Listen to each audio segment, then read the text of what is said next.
Hey there, a very warm welcome to one and all.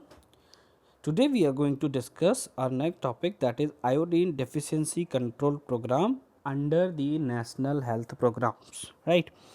Iodine deficiency program जो launch किया गया था वो different types of disorders because of iodine deficiency जो हो जाते हैं उनको प्रिवेंट करने के लिए, ठीक है। मोस्टली सबसे ज़्यादा आपको पता होगा ग्वाइटर के बारे में। ग्वाइटर एक तरह का ऐसा डिसऑर्डर था जिसमें थायराइड ग्लैंड्स की स्वेलिंग हो जाती है और इसकी वजह से नेक में बहुत हैवी स्वेलिंग होती है। जैसे कि ये देखिए आप, ऐसे साइंस एग्जिबिट करता है एक पेशेंट जिसको ग्वाइटर हो रखा होता है। देखते हैं आयोडीन क्या है। आयोडीन रिक्वायर्ड है for the synthesis of our thyroid hormones. हमारे थायराइड हार्मोन्स कौन है? T3 and T4, thyroxine and triiodothyronine. इन दोनों की सिंथेसिस करने के लिए, इन दोनों का प्रोडक्शन करने के लिए हमें किस चीज़ की रिक्वायरमेंट है? आयोडीन की, ठीक है।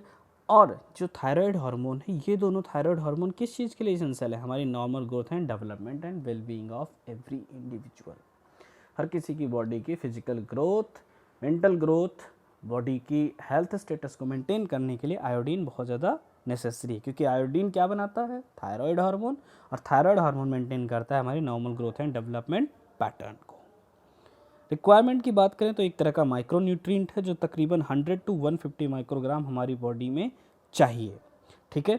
और अगर इसकी डेफिशिएंसी हो जाती है तो हमें ग्वाइटर हो सकता है, सब नॉर्मल इंटेलिजेंस हो सकता है, पेशेंट के इंटेलिजेंस में अल्ट्रेशन हो सकती है, न्यूरोमस्कुलर वीकनेस हो सकती है, एंडेमिक क्रेटिनिज्म हो सकता है, स्टिल बर्थ हो सकता है, बच्चा जेस्टेशनल पीरियड से पहले बर्थ ले सकता है, हाइपोथायरॉयडिज्म, थायराइड एक्टिविटी पूरी तरह से कम हो सकती है, पेशेंट में vision disturbances, hearing, speech problem हो सकती है, स्पास्टिसिटी, यूरिन रिलेटेड प्रॉब्लम हो सकती है, इंट्रा यूट्राइन डेथ हो सकती है बच्चे की यूट्रस के अंदर ही, और बच्चा मेंटली रिटार्टेड हो सकता है, ठीक है। फिर उसके बाद अगर बर्डन ऑफ डिजीज़ हम देखें तो तकरीबन 71 मिलियन पीपल सफ़र करते हैं किससे? ग्वाइटर और other iodine deficiency disorders like mental retardation, deafness, mutism, squint, squint यानी भेंगापन, न्यूरोमस मोटर डिफेक्ट्स, यानी कि जो हमारी बॉडी के नर्वस सिस्टम है उसको भी कहीं ना कहीं आयोडीन अफेक्ट करता है अगर उसकी डिफिशियंसी हो जाए। तकरीबन 200 मिलियन पीपल रिस्क पर होते हैं आयोडीन डिफिशियंसी डिसऑर्डर से, ठीक है। और कोई भी ऐसा हमारे इंडिया में सिंगल स्टेट या यूनियन टेरिटरीज़ नहीं है जिसमें भी ये प्रॉब्लम ना हुई हो। ग्वाइटर कंट्रोल प्रोग्राम इसी उपलक्ष्य में लॉन्च किया गया 1992 में, जिसमें ये कंपलसरी बोला गया कि आयोडाइज सॉल्ट का ही इस्तेमाल करना है इंस्टेड ऑफ कॉमन सॉल्ट, ठीक है। जो फूड एडल्ट्रेशन एक्ट बना था, फूड एडल्ट्रेशन एक्ट में ये चीज़ कंप्लीटली बोली गई कि आज के बाद आयोडाइज सॉल्ट ही इस्तेमाल किया जाएगा, नॉन आयोडाइज सॉल्ट की सेल या परचेज पे बैन कर दिया जाएगा। अब देखते हैं हम iodine deficiency disorder control programme में क्या क्या चीज़ें ली गई हैं। ऑब्जेक्टिव्स में देखो, सबसे पहले बोला गया सर्वे करना है to assess the magnitude of iodine deficiency disorders in a district. एक डिस्ट्रिक्ट में किस तरह से डिसऑर्डर स्प्रेड हो रहा है, किस तरह से लोग अफेक्ट हो रहे हैं, कौन कौन सी एज ग्रुप अफेक्टेड हो रही, कौन कौन से जेंडर अफेक्टेड हो रहे हैं और क्या सिवियरिटी है केसेस की, वो सारी चीज़ों का सर्वे करना। फिर उसके बाद इंश्योर करना supply of iodise salt in place of common salt. अभी मैंने बताया आयोडाइज सॉल्ट का इस्तेमाल करना है, कॉमन सॉल्ट पूरी तरह से बैन कर देना है।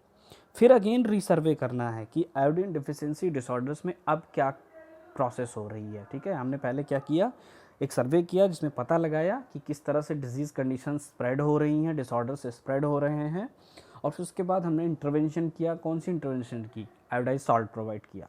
आफ्टर आयोडाइड सॉल्ट प्रोवाइड करने के बाद में हम फिर से रीसर्वे करेंगे और रीसर्वे में फिर से देखेंगे अब डिसऑर्डर्स का लेवल क्या है और आयोडाइड सॉल्ट का इम्पैक्ट क्या है, रिजल्ट क्या है, ठीक है। कितने साल बाद? आफ्टर 5 साल बाद हर डिस्ट्रिक्ट में, ठीक है।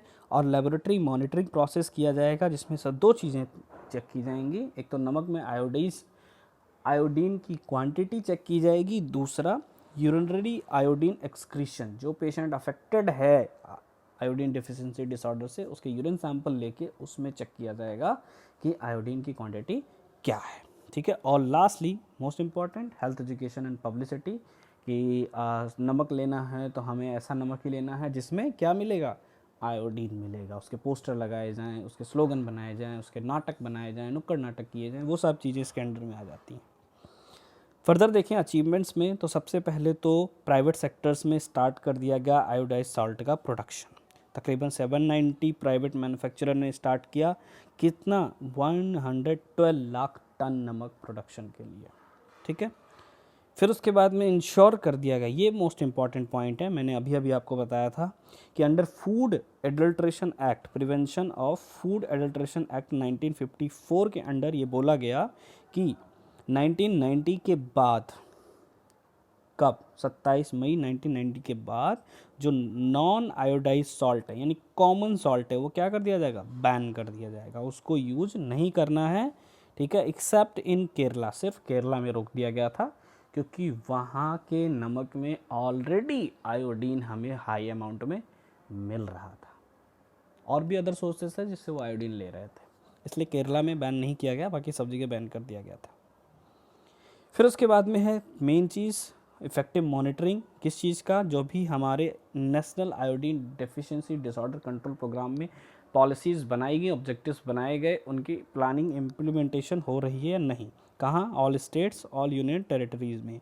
उसके लिए बनाए गए iodine deficiency disorder control cells, जो किसके, स्टेट हेल्थ डायरेक्टरेट के अंडर में और सेंट्रल गवर्नमेंट के अंडर में, जिन्होंने क्या प्रोवाइड किया, कैश फॉर दिस पर्पज, ठीक है। फिर उसके बाद में एक नेशनल रेफरेंस लेबोरेटरी बनाई गई मॉनिटर करने के लिए आयोडीन डेफिशिएंसी डिसऑर्डर्स को। तो क्या बनी वो, biochemistry division of national institute of communicable disease Delhi, ठीक है। किस चीज़ के लिए, just for this specific purpose. वो पर्पज़ क्या है, training of medical and paramedical personnels and monitoring of iodine content of salt and urine. जो मेडिकल और पैरामेडिकल स्टाफ हैं उनकी ट्रेनिंग कराना regarding iodine deficiency disorder control programme, और salt and urine में आयोडीन कंटेंट का टेस्ट करना, उसके लिए एक नेशनल रेफरेंस की लेबोरेटरी दिल्ली में बनाई गई। फिर उसके बाद में इंश्योर किया गया quality control of iodine salt consumption level को चेक करने के लिए टेस्टिंग किट्स अवेलेबल कराई गई, और वो टेस्टिंग किट्स हर स्टेट्स में प्रोवाइड कराई गई, अवेयरनेस प्रोवाइड करने के साथ साथ। विलेज लेवल पे क्या टास्क किया गया, विलेज लेवल पे जितने भी हमारे हेल्थ वर्कर्स हैं, चाहे आशा है, एएनएम है, आंगनवाड़ी है, विलेज हेल्थ वर्कर्स हैं, सैनिटेशन कमेटीज हैं, उन सबकी ट्रेनिंग कराई गई। फिर 1 मंथली हेल्दी डे मनाने का प्रयास स्टार्ट किया गया, village health and nutrition day बनाने का स्टार्ट किया गया, ठीक है, जिसके अंडर में उन्होंने information education and communication, IEC, information education and communication चीज़ों के थ्रू उन्हें बताया गया, और फिर वापस रीडेमो भी लिया गया उनसे रिगार्डिंग ऑल थिंग्स, ठीक है। फिर उसके बाद में है इम्यूनाइजेशन का, और एएनसी जहाँ है, यानी जहाँ लोग इम्यूनाइजेशन कराने आते हैं या एंटीनेटल चेकअप्स कराने आते हैं, वहाँ पर डिस्प्ले करना posters regarding iodise salts and goitre या उससे रिलेटेड डिसऑर्डर्स का, डिस्ट्रीब्यूशन ऑफ लीफलेट्स, लोगों को उसके पम्फलेट्स डिस्ट्रीब्यूट करना, सॉल्ट के डेमो प्रोवाइड करना, किसके अंडर में, नेशनल रूरल हेल्थ मिशन के अंडर में, आपने सुना होगा नेशनल रूरल हेल्थ मिशन, उसके अंडर में ये चीज़ किया गया। Postering and wall paintings with की मैसेजेस, जितने भी इम्पोर्टेंट स्लोगन्स हैं, ठीक है, कि नमक खाना है तो हमें आयोडीन वाला ही खाना है, ऐसे करके स्लोगन्स बनाए गए, वो स्लोगन्स भी पोस्टर और वॉल पेंटिंग के थ्रू लोगों को मैसेज पहुंचा रहे थे। फिर ये आयोडाइज सॉल्ट के रिगार्डिंग न्यूज़ एडवोकेसी किसके थ्रू की, प्रेस, मास मीडिया, टीवी और सॉल्ट ट्रेडर्स की हेल्प से भी लोगों को एडवर्टाइज करके बताया गया। स्कूल हेल्थ एक्टिविटीज़ में भी ऐड कर दिया गया, लेक्चर एंड डेमो कराए गए, टीचर स्टूडेंट्स को भी इन्वॉल्व किया गया, जिससे हर किसी को इस बात की अवेयरनेस हो सके कि आयोडीन बहुत ज़्यादा मस्ट है। ग्वाइटर का सर्वे किया गया, मॉनिटरिंग किया गया, आयोडाइजेशन ऑफ प्लांट्स उनके चेक किए गए जहाँ वहाँ नमक में आयोडीन मिक्स किया जाता था, उनको भी चेक किया गया, ठीक है। Iodine disorder deficiency disorder spots को चेक किए गए, और उनके बारे में चीज़ों को दूरदर्शन में यानी अपने नेशनल नेटवर्क पे भी उसके बारे में लोगों को एजुकेट किया गया। लास्टली मॉनिटरिंग एंड इवेल्युएशन कैसे करना है, मॉनिटरिंग करना है 3 मेथड से। पहले फील्ड सॉल्ट टेस्टिंग मेथड, यानी कि जो फील्ड है वहाँ पे सॉल्ट को टेस्ट करना है, लेबोरेटरी में चेक करना है और लोगों से क्वेश्चनियर करके पूछना है कि आपको किस तरह की चीज़ें अवेलेबल मिल रही हैं, किस तरह का नमक मिल रहा है, जिससे कि आप ये मॉनिटर कर सको डिजीज़ किस तरह से स्प्रेड हो रही है और किस तरह से लोग उसको आयोडाइज सॉल्ट को कंज्यूम कर रहे हैं, राइट। कोई डाउट होता है आप लोग मुझे पर्सनली मैसेज करके क्वेश्चंस पूछ सकते हो। Thank you so much.